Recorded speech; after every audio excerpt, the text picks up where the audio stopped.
So we have something fun coming to town at the end of the month to Santa Ana Star Casino, Quezada's Comedy Club. It is going to be Dusty Slay. We are looking forward to seeing you the 28th and the 29th of June. I say the end of the month, but really that's just like what, 2 weeks away, That's not right around the even. corner. Yeah. Oh my gosh, we're looking forward to seeing it anyway. But okay, so for people who don't know anything about your comedy, what should they expect?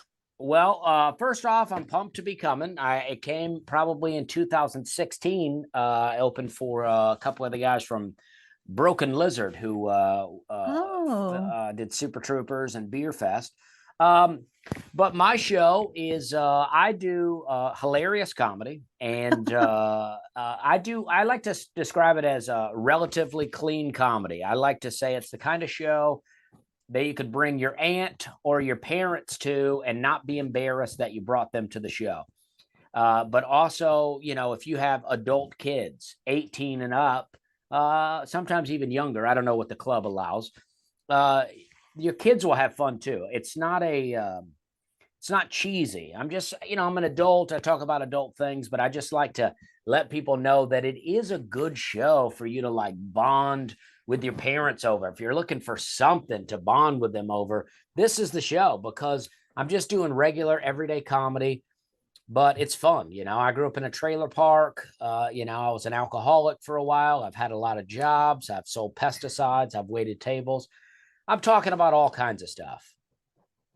you are like everybody. I love it. If you could go back to something, if comedy for some reason you just got bored, maybe you wanted a change, what would you go back to? Because I go to restaurants now. I'm not going to lie. I would make a mint if I was a server right now because they suck. Oh, yeah. I mean, I sit there with my husband and I think, oh, I would make more money being a server right now because I'd be so good at it. What would you ever go back to? Yeah, I think that would be good. I think even restaurant management. I often think about like running for mayor of a small town. I think that would be fun.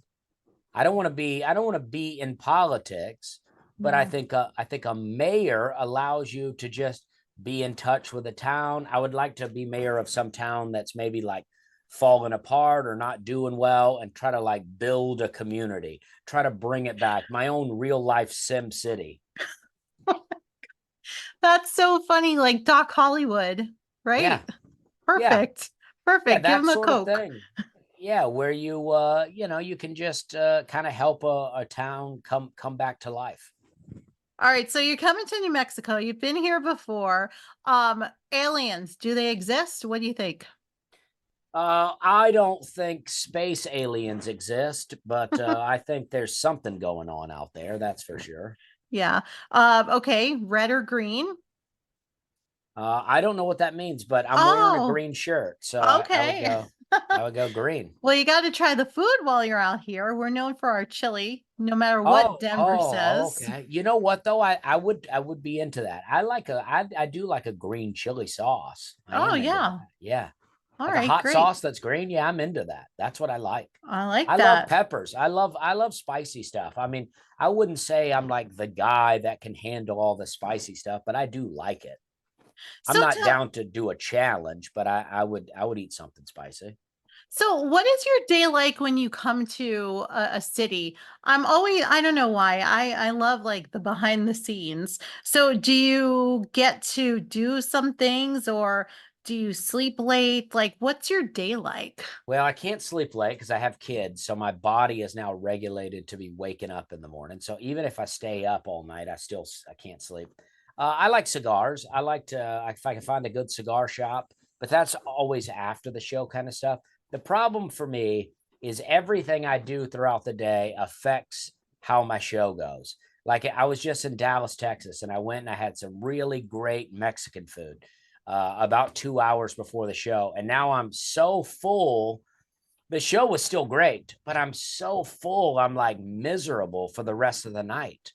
So it's like, I don't know. And if I have cigars during the day, it drains me of everything. And I imagine late June in Albuquerque, New Mexico, it's probably going to be pretty hot. So any outdoor activities are going to wear me out. I like to get a little food. I like to have a cigar, but I'm mainly there for the shows. Yeah, I understand I that. like to put my focus into doing a good show.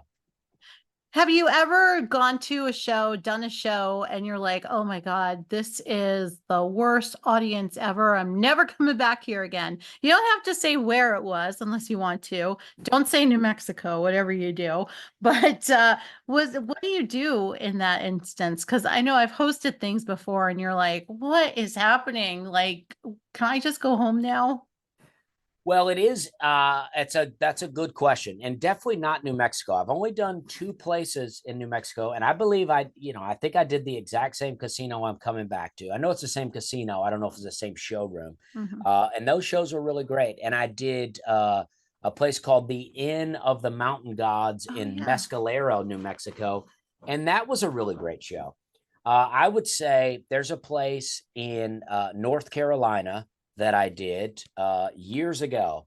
Actually, the weekend after I was in New Mexico, I went to Greensboro, North Carolina, a comedy zone there. And that is what the audience was so bad. I said, I never want to come here again. But you know what? Last year, I went back as a headliner who now has a draw.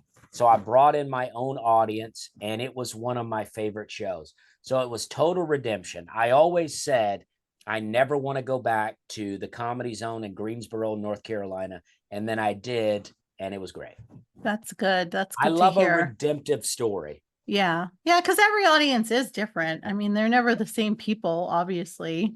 And there's a world of difference in having your own audience versus just a random audience who's come to see a comic. I never thought about that. It's true. Yeah. Yeah. Yeah, that's a great point. So, okay, I love the show Hacks. I watch it all the time. I love Gene Smart and an episode recently, I don't know if you watched that show at all. She apologized for comedy that she had done years in the past. And it kind of, I don't know, it sat with me weird. I don't know. I didn't like that episode at all. Do you ever think it's the right thing to do for a comedian to apologize about a joke that they said 20 years ago that now we have a problem with? Well, I guess it depends on the situation. For the most part, I feel like this is what happens to people. They tell a joke, it's totally appropriate at the time. Everybody laughs, everybody has a good time. The culture changes, and then they start viewing that joke under the new lens of our current culture. And I do think it's a little silly to apologize because it's like, well, you thought it was funny at the time. The audience thought it was funny at the time. Why apologize about it? But I don't know. I do think it's a joke by joke thing, depending on what it was. Maybe it's something in you, and you've like, hey, I felt this way at the time. Now I don't feel that way. But most of the time, I think it's a case of people um, are wanting to level up in Hollywood, and they're like, let me go ahead and get ahead of this before somebody else calls me out on it. Mhm. But I don't think it's authentic. Most people's apologies, I don't think are authentic. I just think they're doing it to save face. What's the weirdest thing that's ever happened to you at a show?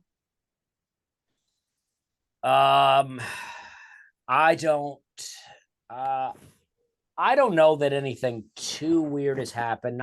I mean, I've had people pass out. Oh, I've had at the shows, and I've had I, I don't know. I was doing a show, somebody else's show, and somebody had to get kicked out. I remember I was doing a show with these. It was these girls from the TV show Girl Code, MTV Girl Code, and I was talking to them, and these people reached out and asked about getting free tickets. So the girls were very nice, and they gave them some free tickets. And then they were very rowdy at the show. They brought their mom, who was in a wheelchair, and they were so rowdy that they had to be kicked out. So they had to kick the mom out too. So they had to wheel this lady out in a wheelchair to be kicked out. And I thought that was pretty weird. It didn't necessarily happen to me, but it was weird. yeah. Oh my gosh. What advice would you have someone who wants to get into comedy right now? I would say just be ready to for it to take a long time, years. Don't think that it's going to happen overnight or even as fast as you think it's going to happen. Mhm. But also be ready to work that entire time. It's like some people have the mindset of, I'm very funny. This is going to happen quickly for me. And other people will be like, I know it's going to take 10 years. I know, but they won't be. But it's like, it takes 10 years with you actively putting in the work. It's not just a passing of time. Mhm. Does You that make talked sense? Oh yeah, totally. Yeah. You talked about all the jobs you did before. What brought you to comedy? I just moved to a new city and I didn't know anybody, and I started doing improv to meet some people, and through meeting those people, that led me to stand up comedy. And then I never, even at that point, never thought of it as a career.